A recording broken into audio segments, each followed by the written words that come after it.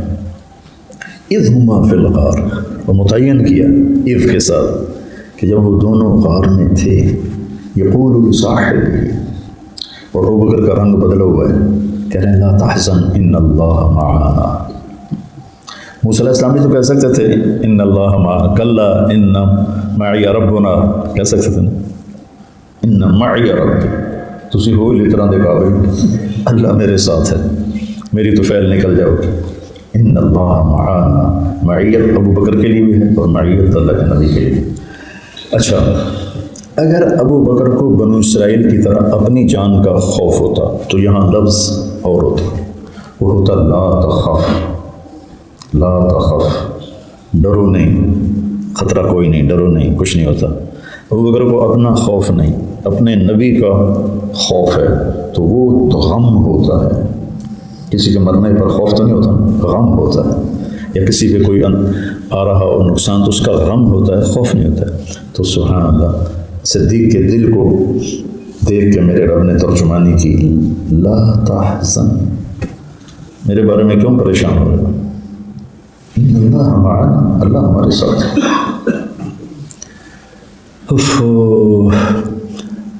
اور وہ جو سوراخ پر ایڑی رکھی تو اس میں سانپ تھا، آپ نے گود میں سر رکھا اور سو گئے۔ صدیق، سانپ نے ڈسا ایک دفعہ تو درد سے ابوبکر صدیق اپنے آپ کو روک لیا تڑپنے سے، پھر دوسری دفعہ ڈسا، پھر اپنے آپ کو روکا، پھر تیسری دفعہ ڈسا تو بے بسی سے آنسو نکلے اور اللہ کے نبی کے چہرے پر گرے۔ تو آپ نے ایسے دیکھا ابوبکر کیا ہوا، کیا ہوا، کہ یا رسول اللہ سانپ نے ڈس لیا۔ تو آپ نے ایک دم اپنا لعاب نکال کے ان کی اڑی پر لگا، وہ ٹھیک ہو۔ بعض علماء یہ کہتے ہیں، میں نے سنا ہے پڑھا نہیں، کہ وہ سانپ ابوبکر صدیق کو جو ڈس رہا تھا وہ کہہ رہا تھا راستہ چھوڑ، میں نے بھی اس ہستی کا دیدار کرنا ہے۔ وہ اپنی فطرت کی وجہ سے نہیں ڈس رہا تھا، وہ راستہ مانگ رہا تھا کہ تو ویکھی جانا مینوں بھی ویکھن دے.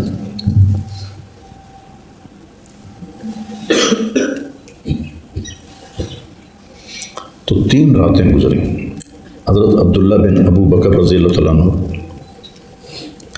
تہجد میں آتے، رات کو آتے اور مکے کی ساری کارگزاری سناتے.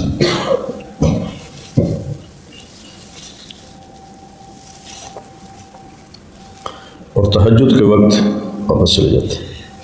عامر بن فہیرہ آپ کے غلام تھے جو اس وادی میں بکریاں چراتے تھے. شام کو دودھ نکال کے جب اندھیرا ہو جاتا تھا تو وہ اوپر جا کے دے آتے تھے. 3 راتیں 2 دن بس وہ دودھ ہی آپ کی غذا تھی. اور جب عبداللہ بن ابی بکر نیچے اتر کے چلے جاتے تو عامر بن فہیرہ وہاں بکریاں چھوڑ دیتے تاکہ قدموں کے نشان مٹ جائیں اور پھر کوئی کھوجی سراغ نہ لگا. تو 1 ربیع الاول 14 ہجری ستمبر کی کوئی 16 تاریخ تھی.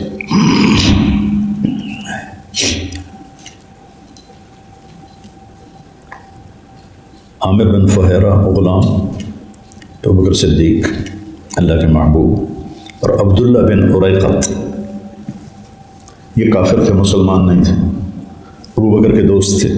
اور پھر پتہ بھی نہیں کہ یہ بعد میں مسلمان ہوئے یا نہ ہوئے. وہ مدینے چھوڑ کے واپس چلے گئے تو ان کے بارے میں کوئی تحقیق نہیں ہے. یہ 4 آدمیوں کا قافلہ. جب آپ مکے سے جب آپ غار ثور سے نکلے تو آپ نے ایسے مکے کو دیکھا تو ٹمٹماتے چراغوں کے لوگ ایسے ایسے تاروں کی طرح نظر آئے. تو آپ نے کہا یا مکہ تو ما اطیبک من بلد و احبک الی، مکہ تو مجھے کتنا پیارا، پاکیزہ اور محبوب ہے.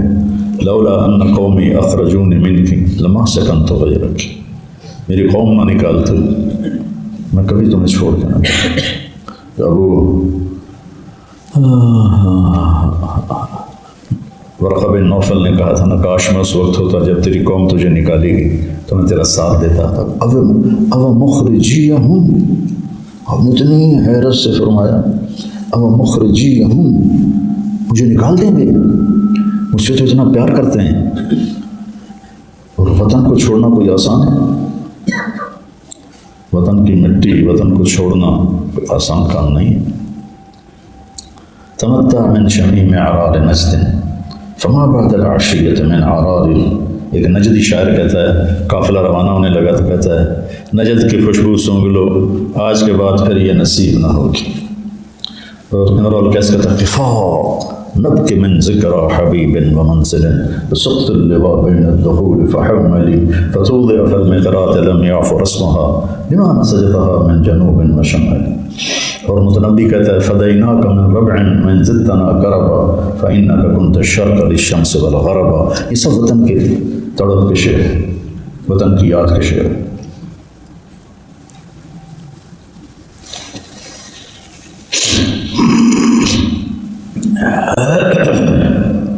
بلال کہہ رہے ہیں الا لیت شعری هل ابیتن لیلتا بواد محولی اذکر وجلیل وهل اردن یوما میاہ مجنت وهل یبدو لی شامت وطفیل. جب مدینے چلے گئے تو بلال یہ کہہ رہے تھے یار کوئی مجھے جھوٹی تسلی دے دو کہ تم مکے واپس جاؤ گے، کوئی مجھے جھوٹی تسلی دے دو یار آ کے کہ تم مکے واپس جاؤ گے، مجنہ طفیل میں جاؤ گے. وہاں کے پہاڑ تھے اور وادی تھے. تو آپ نے کہا میری قوم نہ نکالتی میں تمہیں چھوڑ کے کبھی نہ جاتا. اور آپ نے سفر شروع کیا. اور بیچ میں وہ معبد کا قصہ آتا ہے. رابر کے پاس بھوک لگی تو خیمے میں ایک بڑھیا ملی. آپ نے کہا ماں جی کچھ کھانے کا سامان ہے؟ کہ بیٹا قحط کا زمانہ ہے، کچھ بھی نہیں ہے. تو ایک چھوٹی سی بکری کھڑی تھی، کمزور دبلی، اور تھی بھی بن بیاہی، شادی نہیں ہوئی تھی اس کی. تو آپ نے کہا میں اس سے دودھ لے لوں؟ کہا دیکھ لو، ہڈیوں میں سے وہ نکل سکتا ہے تو نکال لو، اس کے اوپر تو گوشت ہی کوئی نہیں، شادی بھی کوئی تھی. آپ نے اسے پکڑا اور یوں اس کے تھنوں کو چھوا تو ایسے ڈول بن گئے. بکری سے ایک پاؤ دودھ نکلتا ہے اگر صحت مند ہو، تو آپ نے ایسے نکال کے پورا گڑوا بھر دیا، پورا بڑا برتن بھر دیا. تو پہلے آپ نے ابو بکر کو پلایا، پھر عامر بن فہیرہ کو پلایا، پھر عبداللہ بن اوریقت کو پلایا، پھر خود پیا، آخر میں خود پیا. پھر دوبارہ دودھ نکالا، وہ پھر بھر کے وہاں ان کو دے کے آگے چلے گئے. بکری کی عمر ہوتی ہے 7 سال. 7 سال سے زیادہ ہو مر جاتی ہے، یا ذبح کر لو یا مر جائے گی. یہ بکری 22 سال زندہ رہی، نبی کے ہاتھوں کی برکت کے طفیل یہ بکری 22 سال زندہ رہی. 8 ربیع الاول کو یہ لوگ پہنچے قباء، مسجد قباء بنائی. جاتے ہی مسجد بنائی. مسجد صرف اس امت کو ملی ہے اور کسی کو نہیں ملی، صرف اس امت کو ملی. ان کے معبد، عبادت خانے. پھر آپ نے مسجد نبوی بنائی. تو 10 برس نبوت کے 11ویں سال، یعنی ہجرت کے 11ویں سال 12 ربیع الاول کو 6 جون اور 632 عیسوی اور 12 ربیع الاول 11 ہجری آپ کا انتقال ہو گیا. یہاں سے ابو بکر کی پھر دوسری شان ظاہر ہوتی. اس دن آپ کی طبیعت ٹھیک تھی تو آپ نے ہم کو اجازت دی. عوالی میں آپ کی دوسری بیگم تھی، وہاں خبر ملی کہ آپ کا انتقال ہو گیا. تو وہ وہاں سے گھوڑے کو دوڑاتے ہوئے آئے، چونکہ بیٹی کا گھر تھا، تو بلا اجازت اندر آئے. دیکھا تو آپ کے اوپر چادر پڑی ہوئی تھی. آپ نے چادر ہٹائی اور ایسے ماتھا چوما ایسے، تو گرم گرم آنسو آپ کے ماتھے پر گرے. کوا نبیا واہ خلیلا واہ صفیہ، آئے میرا نبی مجھ سے دور ہو گیا، میرا نبی، میرا خلیل، میرے دل کا ٹکڑا مجھ سے دور ہو گیا. لا جمع اللہ علیک موتتین ابدا، آج کے بعد اللہ آپ کو کوئی موت نہیں دکھائے گا. اس کے بعد آپ مسجد میں داخل ہوئے تو ہنگامہ تھا، شور رو، چیخ چنگھاڑا، اور عمر رضی اللہ عنہ تلوار لے کر کھڑے تھے. خبردار کسی نے کہا کہ اللہ کے نبی فوت ہو گئے. وہ اللہ کے پاس گئے جیسے موسیٰ علیہ السلام گئے تھے، واپس آئیں گے، منافقوں کو، کافروں کو قتل کریں گے. اور تلوار ایسے سونتی ہوئی تھی. تو ابو بکر صدیق 90 تلے قدموں کے ساتھ ممبر پر چڑھے اور اللہ کے نبی کے جہاں کھڑے ہوتے تھے اس سے ایک سیڑھی نیچے کھڑے ہوئے اور کہا عمر بیٹھ جاؤ، اقعد یا عمر. کوئی لیٹا ہوا ہو اس سے کہا جائے بیٹھ جاؤ تو اس کے لیے لفظ ہے اجلس. اجلس. کوئی کھڑا ہوا ہو اور اسے کہا جائے بیٹھ جاؤ تو اس کے لیے ہے اقعد. اجلس اور اقعد کا آپ کو فرق بتا رہا ہوں. کوئی بھولی بسری یادوں میں سے آپ کو تحفہ دیتا رہتا ہوں. حضرت عمر نے کہا لا، نہیں بیٹھوں گا. موسیٰ علیہ السلام نے سمندر پار کیا، ٹھیک ہے، 2 نبی ساتھ ہیں. فوجدوا علی قوم یعکفون علی صنم لہم، تو انہوں نے دیکھا ایک بت کی پوجا ہو رہی ہے. تو کہنے لگے یا موسیٰ اجعل لنا الہا کما لہم آلہہ. یا اللہ، کوئی بڑی بے وقوف تھی، لوگ کے پٹھے دنیا کی اتنے سمجھدار کہ ساری دنیا کو نچایا ہوا ہے، اور دین کے اتنے بے وقوف کہ ابھی اتنا بڑا معجزہ دیکھا. فرعون کو غرق ہوتے دیکھا، کہنے لگے موسیٰ اے خدا سانو بھی لے دے، ایسی ہوتی پوجا کری کہ انکم قوم تجہلون، تجھے کوئی بڑی بے وقوف کے الو کے پٹھے ہو. تو یہ تو بنو اسرائیل ہیں، دونوں نبی زندہ ہیں. یہاں نبی فوت ہو گیا ہے اور ابو بکر ممبر پہ چڑھتے ہیں. فحمد اللہ واثنى علیہ، اور اللہ کی تعریف کرتے ہیں اور ثنا بیان کرتے ہیں. ایھا الناس من کان یعبد محمدا فإن محمدا قد مات ومن کان یعبد اللہ فإن اللہ حی لا یموت. سبحان، سن لو لوگوں جو محمد کی پوجا کرتے تھے، آج محمد کو موت آ گئی، اور جو اللہ کی پوجا کرتے ہیں وہ اللہ موت سے پاک ہے. جب آپ کو خلافت ملی تو سارا عرب مرتد ہو گیا. کتنا بڑا عرب ہے، 5 پاکستان بیچ میں آ سکتے ہیں، طائف، مدینہ اور مکہ، اور ان کے حول، ان کے ارد گرد تھوڑے تھوڑے قبائل مسلمان رہ گئے، باقی سب مرتد ہو گئے. تو آپ نے وفات سے پہلے فرمایا تھا اسامہ کے لشکر کو روانہ کرو، 3000 کا لشکر دے کر حضرت اسامہ بن زید کے والد زید بن حارثہ موتا کی جنگ میں شہید ہوئے تھے، اور پھر جعفر بن ابی طالب شہید ہوئے تھے، پھر عبداللہ بن رواحہ رضوان اللہ علیہم اجمعین علیہم السلام۔ میں تینوں کے مزار پر گیا، حضرت جعفر کے مزار پر کھڑے ہو کر میں نے ان کا نسب پڑھ کے سلام پیش کیا، اتنا مجھے رونا آیا، اتنا رونا آیا۔ حضرت جعفر عبداللہ بن اور زید بن حارثہ ساتھ ساتھ ہیں، عبداللہ بن رواحہ تھوڑے سے فاصلے پر، تھوڑا سا میں کہا اے امام مسلمین، شہید اسلام، کچھ نہیں ہے میرے پاس، لیکن میں مراسی بن کر تیرے گھر کا قصیدہ پڑھتا ہوں۔ السلام علیکہ یا جعفر بن ابی طالب بن عبد المطلب بن ہاشم بن عبد المناف بن قصی بن کلاب بن مرہ بن کعب بن لبی بن غالب بن فہر بن نضر بن کنانہ بن خزیمہ بن مدرک بن الیاس بن مضر بن نزار بن معد بن عدنان بن عوض بن حمیسہ بن سلامان بن عوز بن بوز بن قمقال بن عبی بن عوام بن ناشد بن حزا بن بلداس بن یدلاف بن طابخ بن جاحم بن ناحش بن ماخی بن عیفی بن عبقر بن عبید بن الدعاء بن حمدان بن سنبر بن یثربی بن یحزم بن یلحم بن ارعوى بن عیدی بن زیشان بن حیسر بن اقناد بن ایہام بن مقصر بن ناحف بن زہر بن مزید بن عوض بن عرام بن قیدار بن اسماعیل بن ابراہیم بن آذر بن ناحور بن سرور بن رعو بن فائج بن عابر بن ارفشاد بن سام بن نوح بن لامک بن متوشال بن ادریس بن یرد بن ملحل بن قینان بن آنوش بن شیس بن آدم علیہ السلام۔ دیر آباد سرداریاں کیا ہے، آل رسول دے دیر آباد۔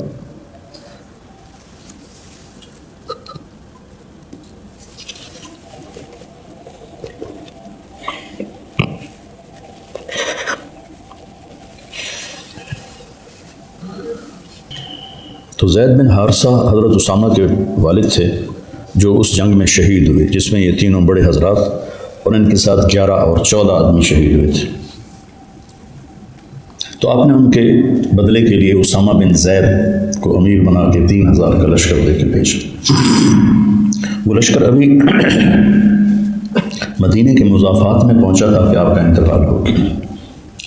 تو یہ ام ایمن کے بیٹے تھے حضرت اسامہ، تو انہوں نے پیغام بھیجا فوری واپس آ جاؤ۔ وہ واپس آ کے 3000 کا لشکر، جب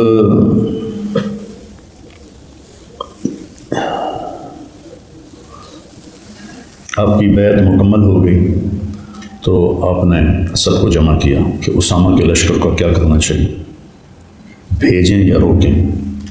حضرت عمر سے پوچھا، عمر کیا کہتے ہو؟ کہا جی اس وقت سارا عرب مرتد ہو چکا ہے اور وہ مدینے پہ چڑھنے آ رہا ہے، تو ہمیں اسامہ کے لشکر کو روکنا چاہیے، ابھی اسے موقوف کرنا چاہیے۔ آپ نے فرمایا عثمان تم کیا کہتے ہو؟ کہا جی میری بھی یہی رائے ہے۔ آپ نے فرمایا علی تم کیا کہتے ہو؟ کہا جی میری بھی یہی رائے ہے۔ پھر آپ نے انصار و مہاجرین سے پوچھا آپ لوگ کیا کہتے ہو؟ سب نے کہا جی ہماری بھی یہی رائے ہے کہ اسامہ کا لشکر نہ بھیجا جائے۔ ایک رائے بھیجنے کی نہیں آئی۔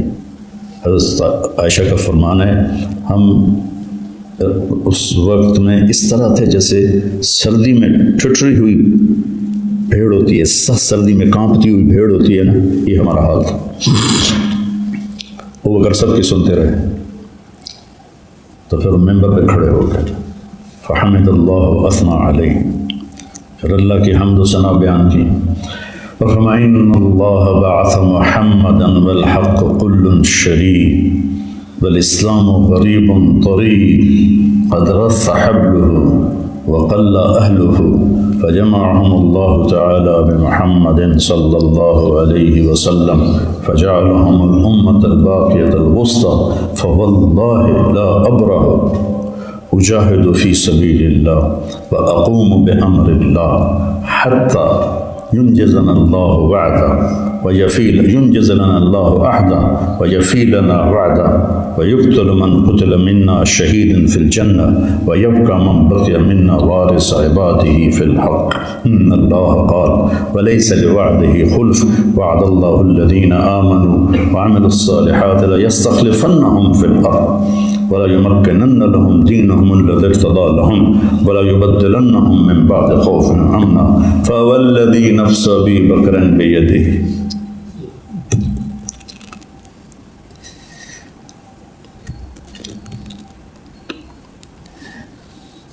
لو اجتمعت الجن والانس والشجر والحجر وجاءوني لجاهدتم بنفسي وحيدا لو تجرني الكلاب برجلي ومزقوني تمزقا لأنفذن جيش أسامة.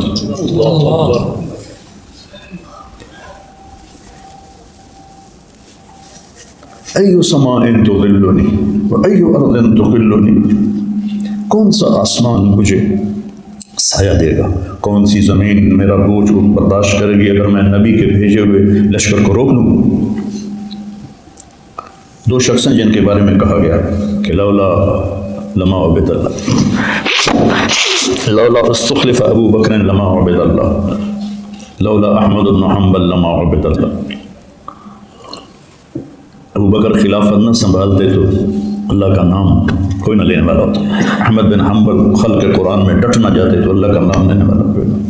اور فرمایا جس نے اسامہ کے لشکر میں نام ہے سب کو نکالا اور جاؤ جھنڈا اسامہ کے گھر کے اوپر گاڑ دو۔ جھنڈا وہاں گاڑ دیا۔ اب بعض صحابہ نے جو قریش میں سے تھے نا، انہوں نے اعتراض کیا کہ امیر بدل دو، امیر بدل دو۔ نہیں، پہلے حضرت عمر آئے، کہنے لگے ابو بکر اتنا بڑا لشکر بھیج کر تو کیسے مدینے کی حفاظت کرے اور کیسے تو ازواج مطہرات کی حفاظت کرے؟ کہنے لگے بڑے غم کے ساتھ، طلب تو نصرتک وجئتنی بالخذلان، عمر تو سے تو یہ امید نہیں تھی، مجھے تو تھا تو میرا ساتھ دے گا، تو نے بھی مجھے چھوڑ دیا۔ اس ذات کی قسم جس کے قدم میں میری جان ہے، اس لشکر کو بھیج کے رہوں۔ پھر صحابہ نے حضرت عمر سے کہا امیر بدلوا دو، چھوکرا سا ہے، 17 سال کی عمر اور غلام کے بیٹے، عصبیت تو تھی نا عرب کی۔ تو جب آئے نا حضرت عمر کے لوگ کہہ رہے امیر بدل، تو اچھلے اور ایک مکہ ان کے سینے پہ مارا اور ان کی داڑھی پکڑ کے ایسے جھنجھوڑی، جس جھنڈے کو اللہ کے نبی نے دیا وہ جھنڈا میں واپس لے لوں۔ اور پھر آپ نے لشکر کو روانہ کیا اور اسامہ کے بارے میں گفتگو ہو گئی تھی تو ان کے گھوڑے کی لگام پکڑی اور 7 میل تک ان کے ساتھ پیدل چلے۔ وہ کہیں یا خلیفۃ الرسول، یہ امیر المومنین کا ٹائٹل حضرت عمر کو ملا ہے، یا خلیفۃ الرسول، اما ان ترکب او انا انزل، یا آپ گھوڑے پہ چڑھو یا میں اترتا ہوں، لا تنزل ولا ارکب، نہ تو اترے گا نہ میں چڑھوں گا، صرف لوگوں پر ہیبت بٹھانے کے لیے ان کے گھوڑے کی لگام پکڑ کے ساتھ جرف تک گئے۔ جب وہ سارے چلے گئے، لشکر خالی ہو گیا اور مدینہ خالی ہو گیا، تو مرتدوں کا حملے شروع ہو گئے۔ تو پھر آپ نے سب سے مشورہ کیا کہ اب کیا کرنا چاہیے؟ تو انہوں نے کہا ابھی ہمیں نا، وہ کہہ رہے تھے ہم زکوٰۃ نہیں دیں گے تو ہمیں قبول کر لینا چاہیے۔ تو نہیں لڑنا چاہیے۔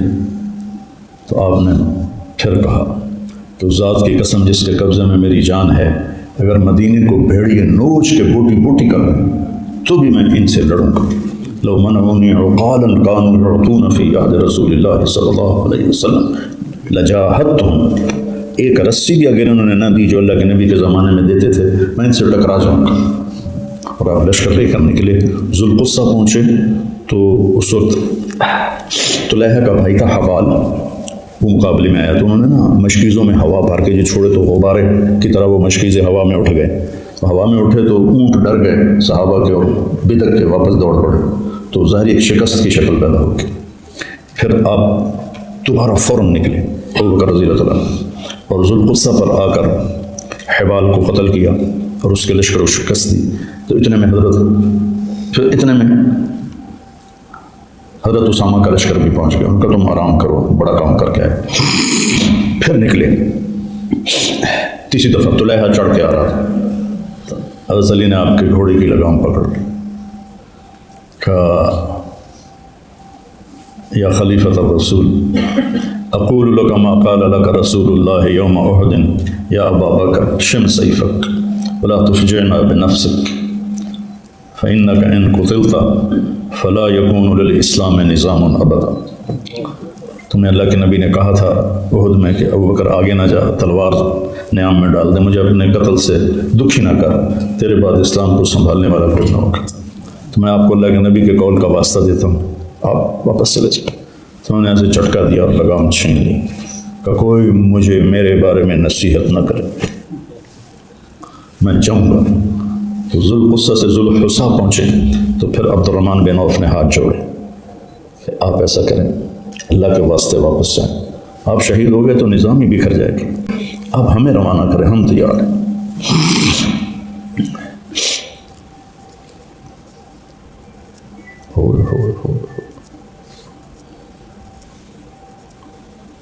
تو آپ نے 11 لشکر تیار کیے، 11 لشکر. مدینہ بالکل خالی کر دیا. خالد بن ولید کو بھیجا طلحہ کی طرف، اکرمہ بن ابی جہل کو بھیجا مسلمہ کی طرف، شرحبیل ابن حسنہ کو بھیجا یمامہ کی طرف، عمرو بن عاص کو بھیجا حدود شام کے عرب قبائل کی طرف، خالد بن سعید کو بھیجا تبوک کی طرف، علاء بن حضرمی کو بھیجا بحرین کی طرف، حذیفہ بن محسن کو بھیجا عمان کی طرف، طریف ابن حاجز کو بھیجا مہرہ کی طرف، عرفجہ بن حرثمہ کو بھیجا مکہ اور مدینہ کے درمیانی قبائل کی طرف، مہاجر بن ابی امیہ کو بھیجا یمن کی طرف، اور سوید بن مقرن کو بھیجا شمالی یمن کی طرف. 11 لشکر روانہ کیے. 11. ایک میدان جنگ میں نے دیکھا ہے مسقط والا، دبا، جہاں حذیفہ بن محسن رضی اللہ عنہ نے قتال کیا. میں نے تاریخ سے بہت سبق حاصل کیا. تاریخ پڑھے بغیر بہت سا دین سمجھ میں نہیں آتا، پر جا کے دیکھو تو پھر کیفیتیں اور ہوتی. وہ 2 قبرستان تھے، ایک میں صحابہ کی قبریں تھیں اور ایک میں مرتدین کی قبریں تھیں. نظر آتا تھا ایک طرف رات ہے ایک طرف دن ہے. تو ان سارے لشکروں نے پھر اس میں جنگ یمامہ سنانے کے قابل ہے، لیکن ابھی میں تھک گیا ہوں. تو حضرت اکرمہ کو شکست ہو گئی مسلمہ سے، تو وہ واپس مدینے کی طرف لوٹے. تو ابو بکر صدیق نے کہا میں تمہاری موت دیکھنا چاہتا ہوں، شکلیں نہیں، واپس چلے جاؤ. اتنے میں طلحہ کو شکست ہو چکی تھی. تو آپ نے خالد بن ولید سے فرمایا کہ پہنچو اکرمہ کی مدد کے لیے، اور شرحبیل بن حسنہ سے فرمایا تم بھی پہنچو مسلمہ کے خلاف اکرمہ کی مدد کے لیے. تو صدیق کو بیان کرنا بیٹا، میں نے تو اس نے کہا کچھ بتا دیں تو میں نے تھوڑی بات آپ سے کر دی. پڑھا کرو سیر الصحابہ پڑھا کرو. میں نے البدایہ والنہایہ حرفاً پڑھ لی. پھر جب آپ کا انتقال ہونے لگا تو مثنى بن حارثہ تشریف لائے تھے عراق سے. تو آپ نے حضرت عمر کو فرمایا میں صبح مر جاؤں تو شام کا انتظار نہ کرنا، مثنى کے لیے لشکر روانہ کر دینا. شام کو مروں تو صبح کا انتظار نہ کرنا، لشکر روانہ کرنا. حضرت عثمان کو بلایا وصیت کے لیے، تو کہا لکھو انی استخلفت، اور غشی طاری ہوگی. میں نے خلیفہ مقرر کیا غش کر. تو حضرت عثمان نے جلدی سے لکھ دیا عمر بن خطاب. تو حضرت ہوش آیا، کہنے لگے کیا لکھا ہے، کیا لکھوایا؟ میں نے کہا جی آپ نے کہا انی استخلفت عمر بن خطاب. کہنے لگے اگر تو اپنا نام لکھتا تو بھی اس کا اہل تھا. پھر آپ نے عمر بن خطاب کی خلافت متعین فرمائی، اور اسی دن پھر آپ کا 22 جمادی الثانی آپ کا وصال ہوا. اور چونکہ بیٹی کا گھر تھا تو نبی کے پڑوس میں جگہ ملی. جب حضرت عمر شہید ہوئے تو انہوں نے پھر اجازت مانگی حضرت عائشہ سے کہ میں اپنے ساتھیوں کے ساتھ دفن ہونا چاہتا ہوں. تو انہوں نے اجازت دی تو پھر وہ بھی وہاں دفن ہو. اب حضرت عیسیٰ علیہ السلام کی جگہ ہے وہ وہاں دفن ہوں گے. چلو